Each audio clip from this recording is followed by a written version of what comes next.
The 2010 Chevrolet Corvette Z06 by Romeo Ferrari. You might know Romeo Ferrari for their tuning packages for the Alfa Romeo Mito and the Mercedes C63 AMG, but today the tuner revealed a kit for the American sports car, the Corvette Z06. Like any tuner that respects themselves and their customers, the most important changes were made under the hood. The 7.0-liter V8 engine received a Vortech kit that increases the total output to an impressive 670 HP and 823 Nm of torque. That's more than even the ZR1. The kit includes a centrifugal compressor, an air-to-air aluminum intercooler, and high-flow injectors.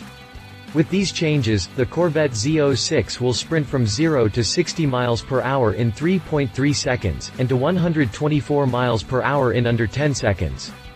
Top speed is 211 miles per hour.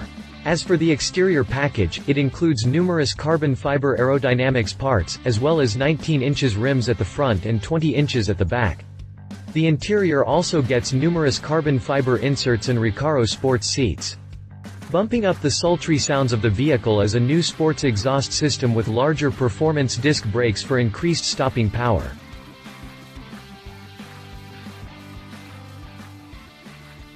If you liked this video, please share your thoughts in the comments below and don't forget to hit the subscribe button.